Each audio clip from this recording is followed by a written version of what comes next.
Part of that with your gift today, and we'll send you Dr. Alex McFarland's DVD, Do Christians Have Permission to Edit Scripture? Visit afa.net/biblical. afa.net/biblical.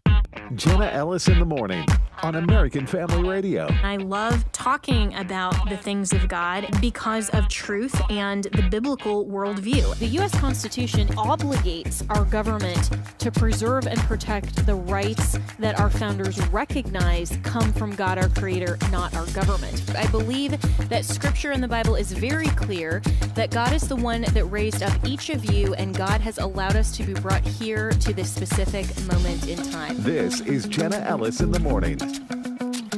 Good morning. It is Monday, November 10th, and a lot of news to get to, including a probable resolution to the government shutdown, and we will get to that. But breaking this morning, Trump has pardoned those involved in the 2020 election that were representing him, including the electors' attorneys and also including me.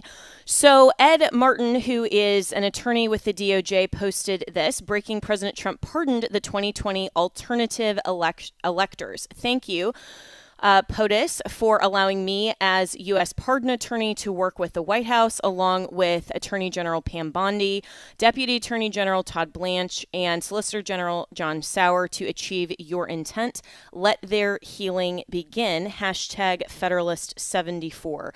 I think he very, very aptly said that, because a lot of us have gone through a lot more trauma than anyone who is listening really understands. And so I have a lot of thoughts on it, but maybe a little bit overwhelmed this morning. So to join me to discuss all of this and her thoughts is my very dear friend Cleta Mitchell, who is a former Trump attorney. She also works with the Conservative Partnership Institute on Election Integrity, wrote a fabulous article in the Federalist that was pushing for these pardons to be granted.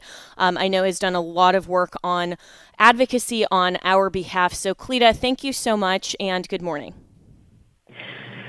Well, good morning, Jenna. It is really such a great day because President Trump signed the pardon order and pardoned 77 people, 54 of whom were electors and people, attorneys for President Trump, including you and John Eastman and Jeff Clark and Rudy Giuliani and Sidney Powell and 2 additional lawyers in Georgia. I mean, I had hoped that the White House would have a very big ceremony and bring all the people into one room, one place, because it is hard to describe the extent to which the Biden regime used the power and abused the power of the federal government to indict and try to destroy people like you, because of your and their association with President Trump. And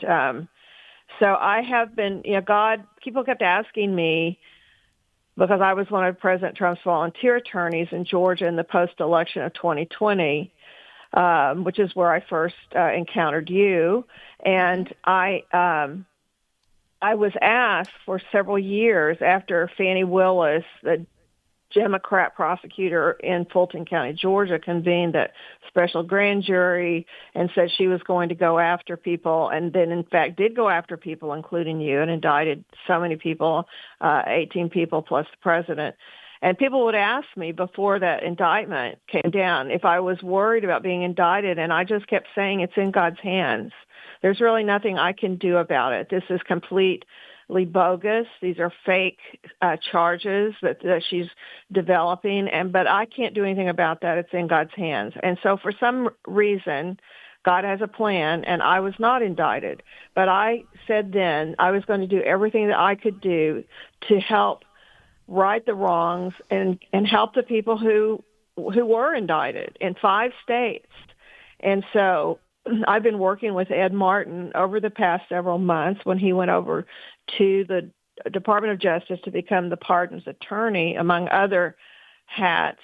And we talked about why couldn't we pardon everybody associated with the the Trump campaign. And that was even before we knew, Jenna. We didn't know about Arctic frost. We didn't know the extent to which this investigation, this sprawling investigation, had been convened by the Biden White House, DOJ, and FBI.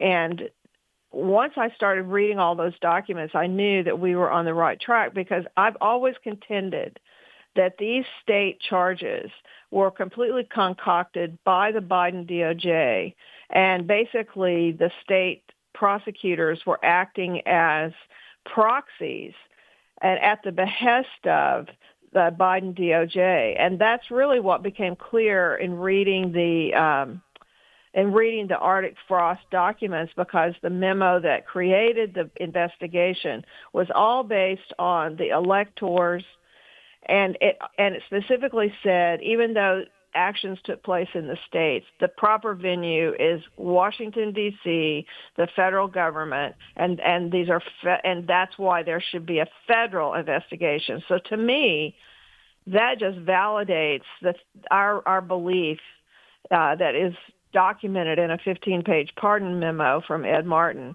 that everyone on the list who was pardoned was engaged. They were there because of the electors. That's a constitutional role. It has nothing. These state prosecutors, I cannot stress enough, they made up, they fabricated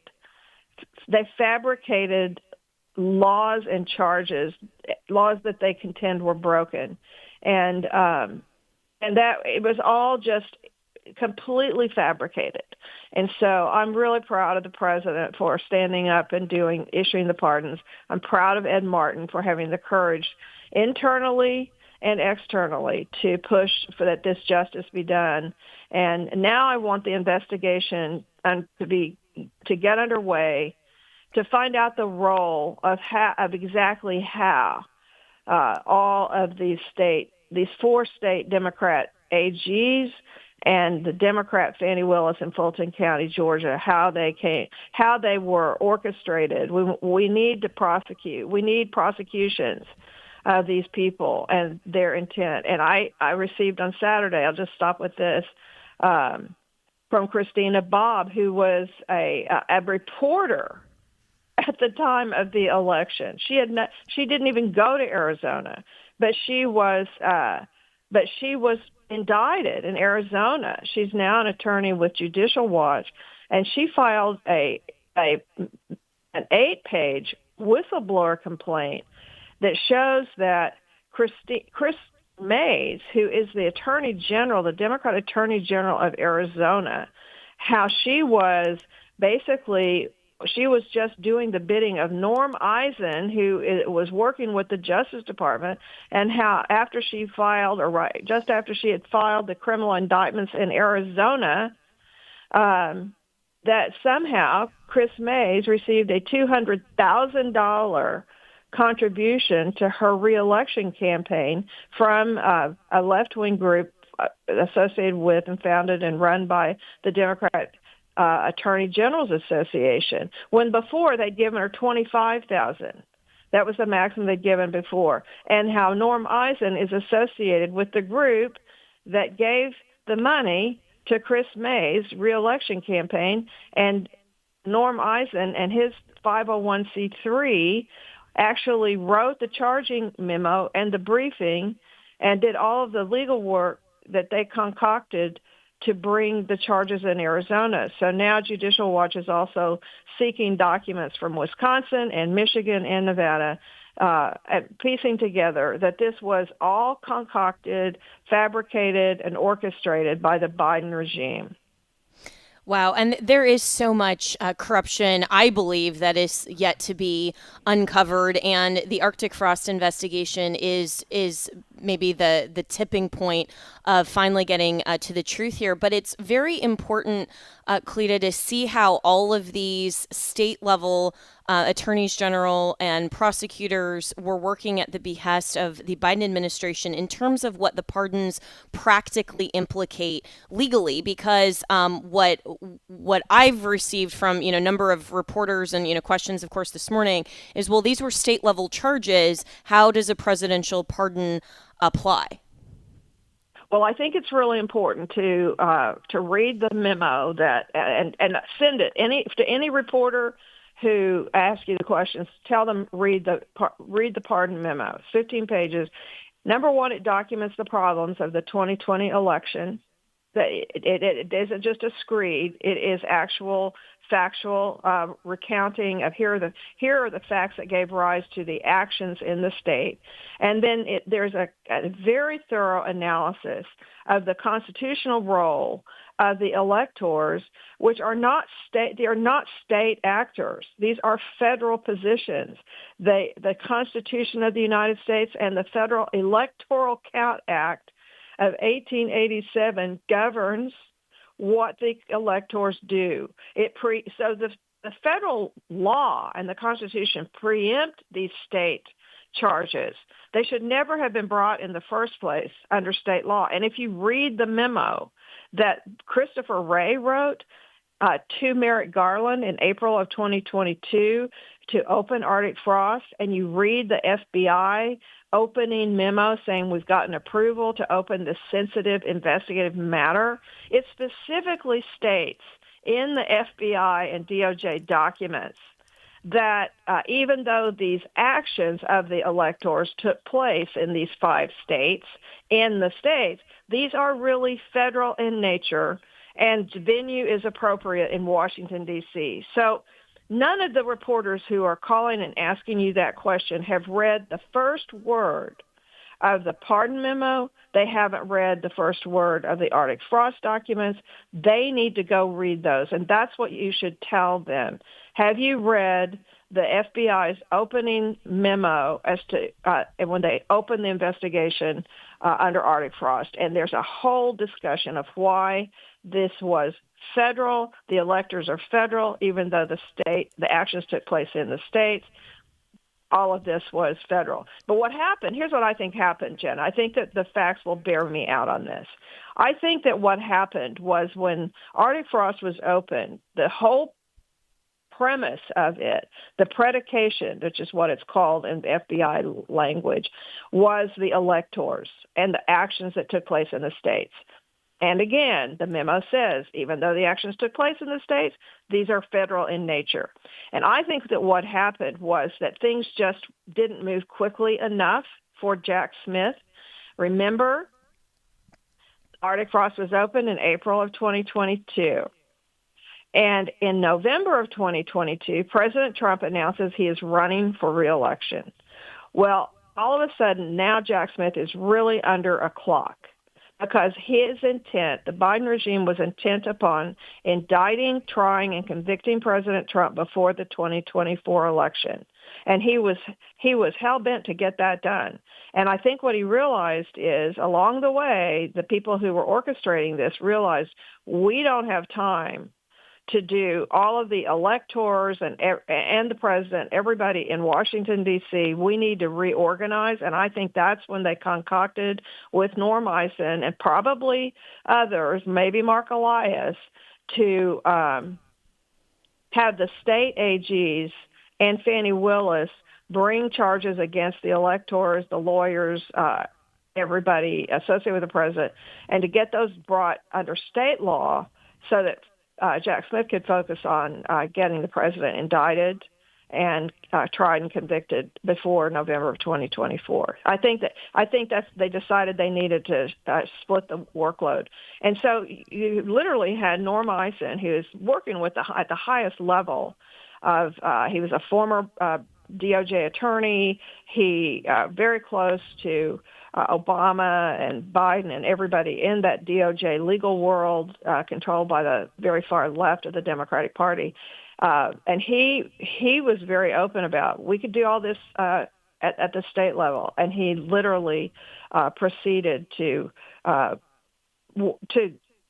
just implement the charges. And we know that Fani Willis and Nathan Wade went to Washington, met at the White House before she filed the charges in August of 2023. So I think that, I've been begging the DOJ and anyone that will listen to go through the DOJ archives and to find all of the communications and documentations that show there was coordination and control by the Biden DOJ of these state prosecutions.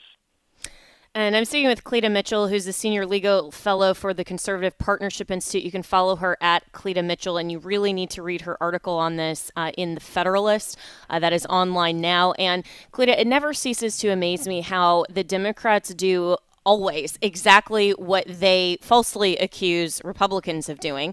That's their MO. But I think that your perspective and how you're viewing this and how the facts bear out is accurate. And just in my own experience with speaking, first being subpoenaed by the DOJ, and then after that was all of the states, and how wide sweeping it was across the states. I mean, even in Arizona, where they dismissed the indictment as to me with basically an apology saying, you shouldn't have been included here at all. But it was so wide sweeping. Part of that, just in my own experience and how I viewed the difference between the attorneys on the state level versus the federal DOJ. People may not necessarily like this, but my perspective of at least the lawyers who were just the career DOJ prosecutors, not the political ones at the highest levels, but the ones that were actually tasked with doing some of these interviews.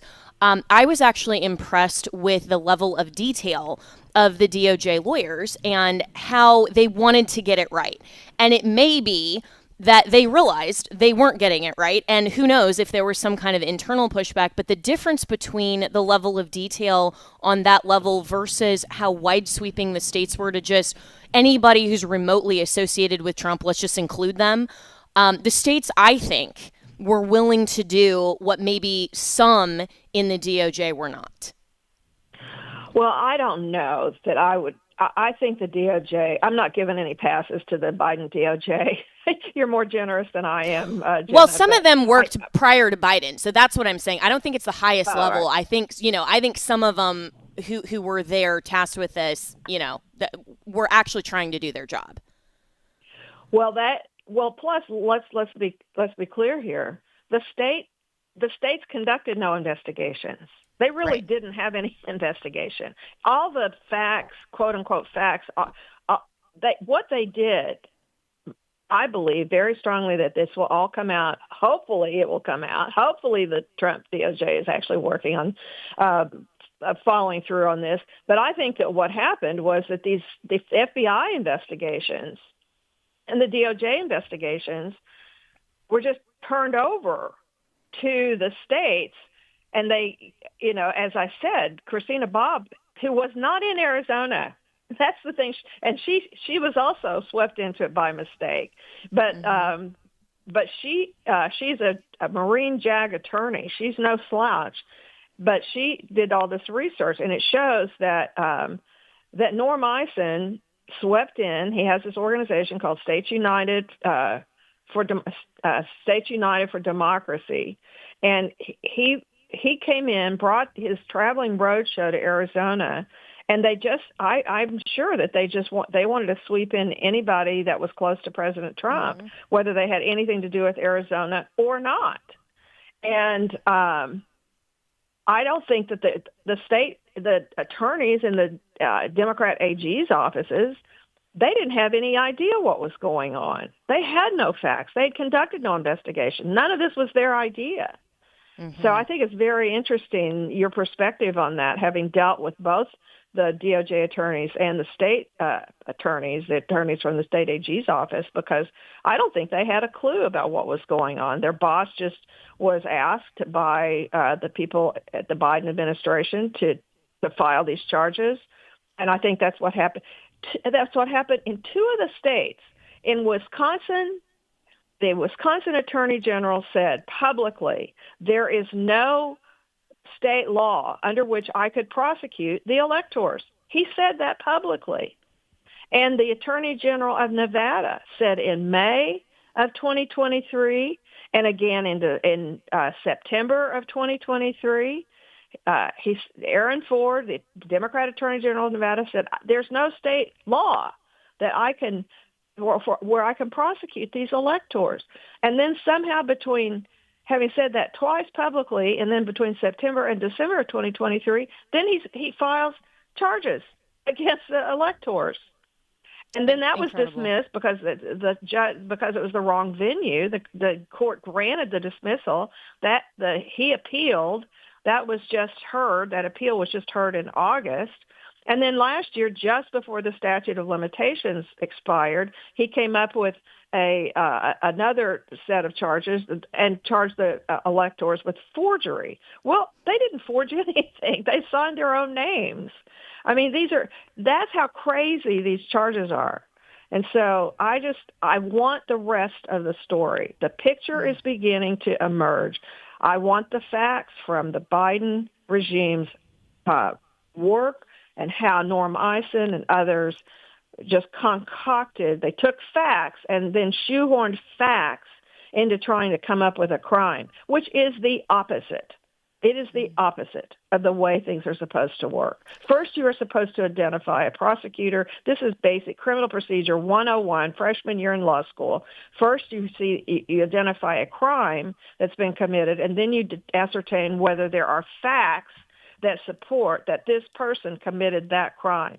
That is the opposite of what was done in all these state cases. So I refuse to allow this to be called state prosecutions, or in the case of Fannie Willis, well, she filed under state law in Georgia. I refuse to accept that. I won't even allow the language. I always put state in quotes because I don't think these were state proceedings at all. They were proxies being done on behalf of and at the behest of the Biden DOJ. Well, we have to take a break here, but so much more to unpack, Cleta Mitchell. So hopefully we can have you on the podcast soon, maybe to talk about this more in depth, because I agree with you. I think that the full truth is just barely starting to come out. And I hope that the full truth, the entire scope, because truth is the best disinfectant, sunlight is the best disinfectant, will come out, and there will be accountability for everyone involved who actually did wrong in this situation, instead of simply pursuing people because they were associated to President Trump. So thank you, Cleta, for your work on this. Thank you to President Trump, to Ed Martin, to everyone else involved. And we'll be right back with more here on Jenna Ellis in the Morning.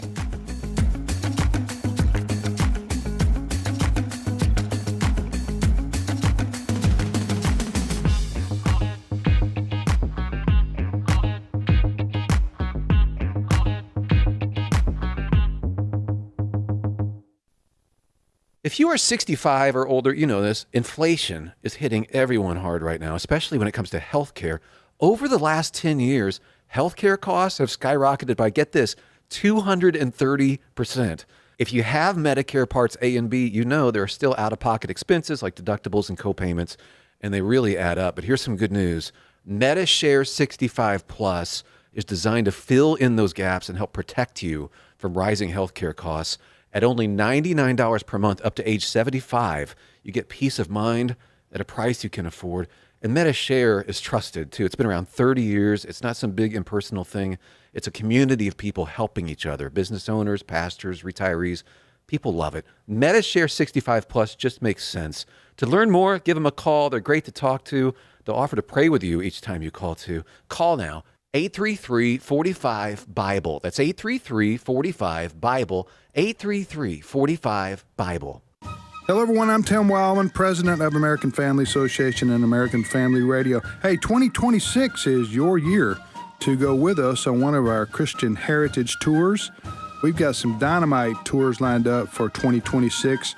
We're going to Colonial Williamsburg, Jamestown, and Yorktown. We're also going to Washington, D.C., our nation's capital, and we'll see George Washington's Mount Vernon estate while we're there, too. And then we're going to Boston and to Concord and to Lexington, all the history in Boston. We'll also be meeting with a couple of our founding fathers. The D.C. and Williamsburg tours are in June and September, and the Boston tour is in September. So if you want to go with us, you want to see the pricing, the itinerary, everything, go to wildmangroup.com. WILDMON group.com, wildmangroup.com, and we hope to see you on one of our 2026 tours. Hello, Americans. I'm Todd Stard. Stand by for news and commentary next. A Turning Point USA chapter of the University of Tennessee, Chattanooga was rejected over allegations the club engaged in hate speech. Now, a TPUSA spokesman confirmed the Student Government Association denied an application to make the Conservative Kids an official registered student group. The university releasing a statement saying the Dean of Students will ultimately decide whether to honor the Student Government Association's decision. Well, Turning Point leaders rightly asked Tennesseans if the university represented their values. UTC is a taxpayer-funded school, and many say if conservatives are not welcome, then lawmakers should consider defunding. One mom said her daughter was reconsidering UTC as an option over the hostile environment on campus for conservative and Christian students. Once again, ladies and gentlemen, those who profess inclusion, tolerance, and safe spaces are scared of a different viewpoint. I'm Todd Stearns. Welcome back to Jenna Ellis in the Morning on American Family Radio. Welcome back. So, interesting piece in the Wall Street Journal this week. Genetically engineered babies are banned, but tech titans are trying to make one anyway. Startups funded by some of the most powerful billionaires in Silicon Valley are pushing the boundaries of reproductive genetics, hoping to prevent diseases as well as improve the chances for high IQ and other preferred traits. So for months, this article says, a small company in San Francisco has been pursuing a secretive project, the birth of a genetically engineered baby. This is backed by OpenAI chief executive Sam Altman and his quote-unquote husband, along with Coinbase co-founder and CEO Brian Armstrong. And the startup is called Preventative. So very interesting that this is all backed by OpenAI and some of these tech titans. But basically what this comes down to is commodifying children and genetic selection. This is, we know, completely unethical. So why is it still happening, especially in the United States? Well, joining me to discuss is our dear friend Katie Faust, who is the president of Them Before Us. And Katie, this stuff, along with IVF and medical technical quote unquote advancements, often aren't actually advancements. They're more like Frankenstein in nature. Why is this still happening in the United States? Well, the truth is, this really is not happening in the United States. What Sam Altman and this new company is attempting to do is actually illegal. It is prohibited in the United States to genetically edit embryos.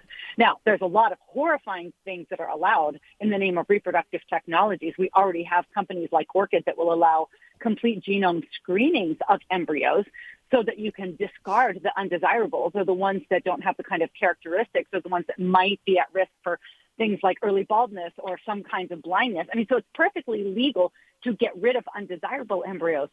What's not yet legal in the United States is what Altman and this new company is seeking to do, which is edit the embryo. So take one embryo and change the chromosomal makeup, edit the genes of the baby in the name, of course, of being sort of therapeutic or restorative, where they're trying to edit out something that's gone wrong with the child. But very, very clearly, this could be used to design a custom-ordered baby in the future. So I believe that they are looking at taking this off-site. Right now, what they're doing right now is exploratory. But if they actually wanted to implement this, they would need to go to places that are not in the United States, that do not have the kind of regulations that we have around gene editing. So they're looking at places like the UAE. Wow. And, even this description of preferred traits, I find that so offensive to the notion of recognizing human value as made in God's image and suggesting that we as human beings can have any say whatsoever as to a preference of a preferred trait, because just because I may think in my limited scope that someone would benefit from a certain trait, or I would want a child to have a certain aptitude or a certain look. This is completely disrespectful and disregarding the entire diversity of the human population and the fact that God made us unique, but he also made us one human race with simply some variances and some differences. And so the fact that there are even so-called preferred traits, I find that just, like I said, very offensive. Yeah, that's exactly right. You need to listen to the kind of language that people use, not just around things like gene editing, but just around things like routinely making babies in a laboratory. I want a girl. I don't want a boy. Oh, I need to screen for Down syndrome. I need to do this pre-genetic testing. What are you doing? You're saying, I am only going to welcome a certain kind of child. And the vast majority of IVF clinics have sex selection, have pre-implantation screening, about 75% of each. Some people will choose IVF not because they're infertile, but because they want to choose the traits of their child, not just medically related, but we have the ability to screen for things like eye color. And of course, these total genome screenings are getting closer and closer to the possibility of screening for things like IQ. And so we're moving into a world, not just, again, where you're eliminating the undesirable embryos, but now this next step of gene editing means you can actually build the baby that you want by altering their genes before implantation so that you can get the product that you're looking for. So you're exactly right. This is actually a misunderstanding of what it means to be a human, that we are not items to be awarded and designed by other humans. We are made in the image of God. God alone makes life, God alone takes life, and God alone forms that life together, ideally in the child's mother's own womb. Yeah, and I'm speaking with Katie Faust, and her excellent book is Them Before Us. You really need to read this on the rights of the child and the whole concept and notion of these reproductive genetics being selective and these preferred traits. Really do go to the commodification of children as if they are somehow a possession of the adult parent or guardian. And I don't like to say parent for everyone, because people who just simply purchase children, especially in the context of, two men or two women. I mean, we need to have legislation in the states and on the federal level that recognizes that every child has uniquely one and only one mother and one and only one father. And so while guardianship, some of those things are different, the rights of parents are being completely misunderstood and are being broadened, but also the rights of the child are then being narrowed, because when you add preferences to a product that you are designing like you would an automobile or a house, then you are putting children in that same category instead of recognizing that parents are not owners of children. Children belong to parents only in the sense that parents, true parents, are responsible for the care and upbringing and the shepherding and the discipling until those children become adults and then are responsible for themselves. But it's not an ownership. And what I find so bizarre, Katie, is how these types of groups are lauded often, by the left, who are the very same ones who would suggest to, Republicans and conservatives that somehow, we're the racist, sexist ones because we go along with God's design for the family and say, only one man and one woman united in marriage, and somehow that's offensive to them when they're the ones who are literally trying to select and prefer the skin color, hair color, and eye color of children. I mean, that is, and gender, that's actual racism and sexism. That's exactly right. It's so well stated. And this understanding of who has a right to who, do parents have a right to their children? Yes, you have a right to your own children. You do not have a right to design and purchase children from other adults. And it's no coincidence that Sam Altman has had a child through surrogacy with his so-called husband. And if you believe that you can purchase a child's genetic mother from an egg donor catalog and rent another womb from the child's birth mother and intentionally create a motherless child, well, then why not take it a step further and genetically improve the baby? And so we do need to get back to, like, not just decrying gene editing, not just decrying the kind of total embryo screening that would allow us to discard undesirable babies before implantation. We need to get back to the place where we understand that children have a right to their own mother and father, and nobody else's sperm, egg, or womb should ever be used when you're talking about begetting children, because you very quickly move from begetting to manufacturing. When you take this child creation out of the marital embrace and you put it into the hands of a technician, then of course they are a product that can be ordered according to your desires, not according to the child's fundamental rights. Yeah, and I hope that there will be more legislation on the federal level, but also especially on the state level, that will prevent a lot of this commodification of children, including even surrogacy. And, I know that President Trump, is very concerned about infertile couples and trying, to help. And that's very well intentioned. But the reality is that there is so much of this commodification going on. And even to the extent, Katie, that we have in our society largely removed the understanding and the awe of God creating life in his time and for his purposes, and every unique human being that ultimately belongs to him for our own preferences. I mean, even to the extent that I've heard people, even among Christians suggesting, which this is horrible, but suggesting that, well, even fertile married couples should consider surrogacy, because then that relieves the quote unquote burden of pregnancy from the mother. And I'm thinking, you're sidestepping God's design. I mean, what are you even talking about? And so this whole idea in our society that we've made this acceptable, really, we have a lot of work in the culture to do, but we also have a lot of work in the legislature to do. And so do you know if any legislative bills or anything that is dealing with some of these issues is currently being considered among the state legislatures? We're going to propose some. I'll tell you that much. We actually have a policy group right now that are working on some recommendations for state level lawmakers to outlaw the buying and selling of third parties in reproduction, because it really is the buying and selling of children. And that will include a third party womb. Because whenever you take a step away from natural procreation, what you're actually saying is children need to pay the price for something that I want.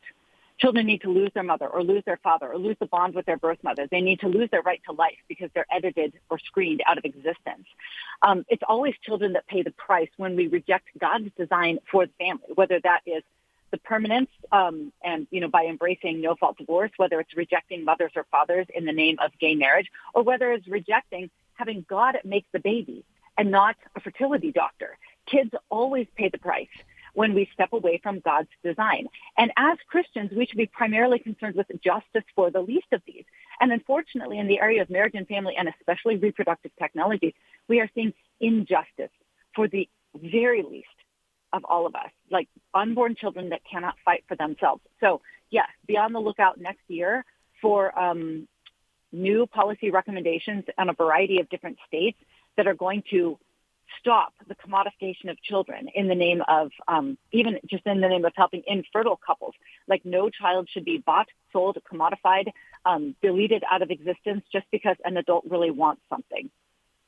Yeah, and I know that here at AFA Action, we're also working on legislation and also contemplating, how to address some of these issues because it's so incredibly important. And these issues need to be addressed with recognizing that this is the pro-life position overall. It's not just related to babies that are already conceived and protecting them in the womb. This is about protecting life even before conception and understanding that the circumstances surrounding conception must be ethical, and it must go along with a biblical worldview, a truthful worldview, and with children's rights first, because every human being has the same inherent dignity and value. So, Katie, I really appreciate what you're doing and calling attention to this issue, because I think that when a lot of people hear about things, like President Trump's IVF executive order, they think very top level and not to all of these implications and these ethical concerns involved. And they're thinking, well, why isn't that a good thing that, we can help people who are, or couples who are infertile? And they automatically maybe in their mind kind of go to this place that they think, oh, okay, the example that I'm thinking is, maybe this couple at church that's a man and a woman in the bonds of marriage that are infertile, and they're thinking that that's the only scenario. And so we're already out of time. So I won't ask you to answer another question in 30 seconds, but overall, this has really broad implications. You really need to follow Katie Faust. She also has her show here on American Family Radio Network on the weekend. You can find that at afr.net. And you can support the work that she's doing at Them Before Us and also at AFA Action. So thanks so much, Katie, and we'll be right back with more here on Jenna Ellis in the Morning.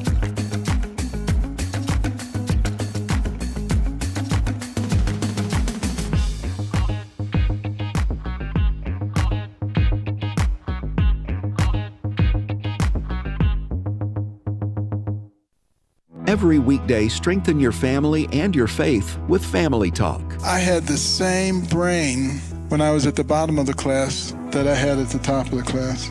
Exactly the same brain, but a different attitude. What does that tell us about our responsibility to develop the intellect of the people in our spheres of influence? Don't miss Family Talk with Dr. James Dobson every weekday at 6:30 a.m. and 9:30 p.m. Central on AFR. We see and hear about the big public issues happening in our nation's capital, but what about the things that happen behind the scenes? That information can give us the whole story and help shape our opinions. That's why you need to listen to Washington Watch Weekend with Tony Perkins. He and his guests will give you all parts of the Washington news from a conservative Christian perspective. Catch Washington Watch Weekend Saturdays at 5:05 a.m. and 6 p.m. Central and Sunday mornings at 3 Central on AFR. This is Abraham Hamilton III with AFR, and we're sending Bibles. Here's Michael with Bible League International. Abraham, there's a crisis around the world. In many parts of Asia, Africa, the Middle East, and Latin America, only 1 in 10 Christians has a Bible. What's that mean? It means the majority of believers cannot do what you and I do on a daily basis, and that's open God's Word and be reminded of His precious promises. Like in 1 Peter 5:7, cast your cares on Him, for He cares for you. Hey, here's the reaction of a senior saint in South Africa who finally received her Bible. She literally knelt down, cried. At the age of 60, she never had a Bible. It is so much fulfilling just to see people rejoicing when they receive their Bibles. Our goal by the end of November is to put tears of joy on the faces of 6,000 Bibleless believers in the Middle East and other parts of the world. We're a little behind, so would you pray and get involved? $5 sends a Bible. $100 sends 20. $500 sends 100. Give by calling 800-YES-WORD. 800-YES-WORD. Or visit sendbiblesnow.org. That's sendbiblesnow.org. The following is not an actor, but a real-life story from Trinity Debt Management. My debt problem started probably about 2016. I needed my life to change financially. I called Trinity and I ended up joining based on high credit card bills and high interest rate. And my counselor at Trinity has been great, and Trinity has been helping me to get on the right path of paying off these credit card bills, bringing down the interest rate. They have consolidated my bills into one low monthly payment. And now I am finally getting out of credit card debt. So I just want to say thank you, Trinity, for showing me a better and greater path. If you're in debt and you need help, call Trinity at 1-800-788-1813. My name is Sharon, and soon I will be debt-free for keeps. 1-800-788-1813. Welcome back to Jenna Ellis in the Morning on American Family Radio. Welcome back. Well, I promised we would get to the government shutdown, and here we are. But this coming from the BBC, the U.S. Senate passes deal aimed at ending longest ever government shutdown. So after a weekend of negotiations in Washington, a minority of Democrats joined with Republicans and voted in favor of an agreement. The vote is a procedural first step towards passing a compromise to fund the government since it ran out of money on October 1st. So it will still need to clear several more hurdles, including a vote from the House of Representatives before all of this can go back. And so, I personally am very disappointed that this is the way that the government shutdown is ending, instead of Republicans just kind of growing a spine and saying, you know what, we actually are in the majority in both houses and we can end the filibuster. We can move to a vote on a budget, and we don't have to continue all of this negotiation, because likely this would only fund the government until, according to reports, about January 30th, 31st of next year. So the Democrats are still going to push for everything that they want. And why are they even pushing or thinking that they can push for anything? Well, because even though they're in the minority, Republicans are letting them. So let's welcome in Orrin McIntyre to continue to rant with me, who is a host at The Blaze and someone you should definitely follow on X. So, Orrin, are you as disappointed as I am in Republicans? Pretty much perpetually, but specifically now, yes, for sure. We have a scenario where, the Republicans knew what they were getting into. Everyone understood that this was going to be a showdown. And of course, the key to any game of chicken is making sure the other side knows that you won't blink. That's the first thing you need to ensure when you go into a scenario like this. Republicans were given the opportunity to, scale back the federal government quite a bit, and yet they curtailed that option as well. And so ultimately you have this scenario where you kind of wonder, what did you ultimately get out of this? You go through all of the bad optics of the shutdown and everything, but ultimately you don't have the confidence to pull the trigger and solve the issue. As you say, ultimately you kind of appear to back down at the end of the day and don't really get any concrete win after months of this. And this is, of course, a big problem because there's only so much time in any given presidential administration. Every minute you waste on something like this that just becomes completely useless is a minute you could have been using to advance some other policy issue, some other cause. So it's just very frustrating to yet again see a large amount of political momentum squandered for what amounts to basically nothing. Yeah. And, I really have no particular optimism that it's going to be any different when we get to the end of, this kind of stopgap, that Republicans are not going to negotiate with Democrats. And I don't think that they'll give them health care for people who are here illegally. I mean, I think that would just utterly destroy any shred of reputation they have left. So, I don't think they're going to go that far. But I think that Democrats are asking for things that they know Republicans won't provide, so that they can ask for the things they really want, which will be the compromise issues, which is, I think, ultimately what happened here. And so we also are just a few weeks, actually, a week ago tomorrow, that the elections on November 4th were held, and that, I think, was part of what the Democrats were holding out on, because it's no real surprise that literally the weekend after those elections, now suddenly the Democrats are coming forward with saying, oh, okay, now we're willing to compromise. I mean, it seems like everything is just on their terms. Yeah, and it's amazing because, again, Republicans can win elections, control everything, and still somehow get dictated to by the minority party. And this is why so many people are entirely frustrated with the legislative branch in general. That's why they kind of just look to the president to solve everything, even if that's not constitutionally his job, because Republican Congress is just so completely useless. Republican legislators are just so incapable of getting anything done since the Big Beautiful Bill that you end up in this scenario where you just basically have to hope executive action can kind of cut through the red tape and solve everything. So we end up in the scenario where any action taken basically happens under the auspices of a executive order. Nothing is lasting, nothing stays relevant over time, and people get this learned helplessness when it comes to electing Republican politicians. Yeah, 100%. Orrin McIntyre, and he's a host at The Blaze. You can follow him on X at Orrin McIntyre. And so, where do you think this ultimately goes from here? Then, I mean, we're going to have to pass ultimately the budget at some point, and so we're now then getting into next year, and the Democrats will be looking at the midterms. Republicans should be if they're smart. So negotiations happening, not happening before that deadline? What's your prediction?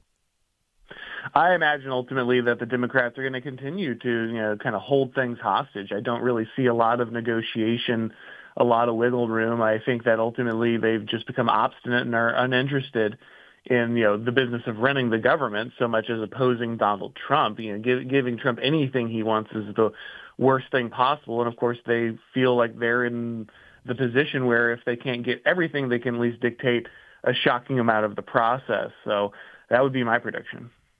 All right. Well, we'll see what ultimately happens, and maybe Republicans will surprise us. I kind of doubt it, but we'll see. But I wanted to get your take before we run out of time on one other issue. Trump has also suggested that he is pushing for a 50-year mortgage to incentivize home ownership and also provide a way, according to him, for those who may otherwise not be able to afford homes to not just have the option of a 30-year mortgage, but a 50-year. I am very much against this because if you look at actually the breakdown of the costs, really, 50 years, if somebody buys a home at, even age 30, which is about the median right now, then you're basically renting from the bank until you're 80 years old. And the margins, if you actually do the math, the margin of how much lower the mortgage payment would be monthly compared to how much time, 20% equity to get rid of, the PMI, all of those numbers that go into this. There's really ultimately not that much benefit. It's not like you take a $3,000 mortgage and you're only paying, $800 a month. I mean, that's something, the affordability of houses is what we should be focused on, I think, not just trying to extend even more payments with basically doubling the interest over that period of time. So what do you think, Orrin, that Trump is actually going for here? Well, on one level, you can completely understand what he's trying to do. Houses have become incredibly unaffordable, especially for young Americans. They don't have access to the American dream. They have difficulty starting families and starting lives and gaining independence because, they just can't get into the real estate market. And, if you extend the mortgage payments, then technically you bring down the monthly costs. So at some level, you get where Trump is trying to go. But ultimately, you're correct. This is the wrong type of solution because once you start getting beyond 30 years, remember, the standard home loan used to be 20 years. Then it became 30 years. We see the same thing with all types of debt. The standard car loan used to be 2 to 3 years. Now it's at least 5, sometimes 7 that it gets stretched to. And so what we're really doing is ultimately like subsidizing this inflation because what we're doing is putting more and more people who otherwise would not qualify into the system, and we're making sure that they pay extended amounts. And this, of course, drives up the amount that any given home is going to cost. I think you're right that affordability is the key. And, of course, the first step in helping with affordability should be deporting illegal immigrants. Reducing the amount of demand, the pressure on the system would be the most helpful, and it would also be a completion of one of Trump's promises when it came to the campaign. Now, there are other options like removing barriers to permitting and making sure that we can build more homes more effectively. I think we could reduce the ability of investments and foreign corporations in the ability to purchase homes, residential real estate in the United States to keep them from creating artificial demand. But when you have a 50-year mortgage, you are basically just a peasant. It's basically just feudalism, except the bank doesn't even have the responsibility to protect you from Vikings. You're just locked into a piece of land your entire life, and you die in debt. Yeah. And so well said. And it is really just subsidizing inflation, and it's just encouraging Americans, instead of actually outright owning our property, owning our possessions or commodities to just continue to basically pay rent perpetually and be in debt perpetually for an overextended time period instead of actually making things affordable. So we're already out of time, but this is a topic we need to dive deeper into soon. So hopefully we'll have you back on again soon. Orrin McIntyre, everyone again, follow him on X and also at The Blaze. And as always, you can reach me and my team, Jenna, at afr.net.